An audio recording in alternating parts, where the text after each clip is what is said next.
પંચમહાલ જિલ્લામાં ચાંદીપુરા વાયરસ વધુ 3 શંકાસ્પદ કેસ નોંધાયા. પંચમહાલ જિલ્લામાં ચાંદીપુરા વાયરસના પ્રકોપ સતત વધી રહ્યા છે. જિલ્લામાં ચાંદીપુરા વાયરસના શંકાસ્પદ લક્ષણો ધરાવતા વધુ 3 કેસ નોંધાયા છે. કેસ ગોધરા તાલુકાના 2 અને હાલોલ તાલુકામાં 1 સામે આવતા જિલ્લામાં સક્રિય દર્દીઓની આંકડા 16 પર પહોંચી ગઈ છે.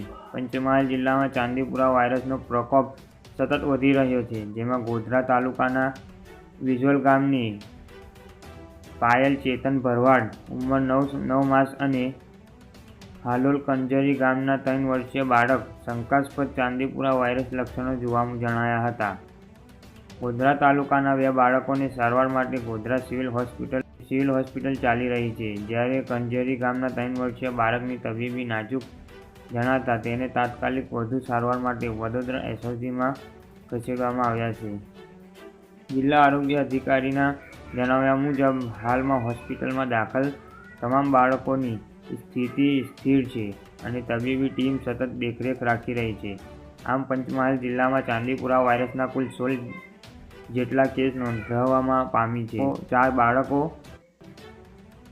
જેમાં 4 બાળકો વડોદરા એસએસજી હોસ્પિટલ અને 6 ગોધરા તાલુકામાં 2 અને હાલોલ તાલુકામાં 1 જિલ્લામાં ચાંદીપુરા વાયરસના 16 કેસો નોંધાયા છે.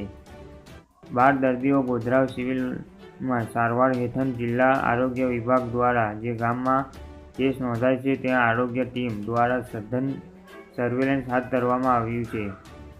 ઉપરાંત ચાંદીપુરા વાયરસ વાહક રેતીની માખી સેન્ડ ફેલાય છે નાશ માટે અસરગ્રસ્ત વિસ્તારોમાં જંતુનાશક દવાઓ અને પાવડરનો છંટકાવ શરૂ કરવામાં આવ્યો છે.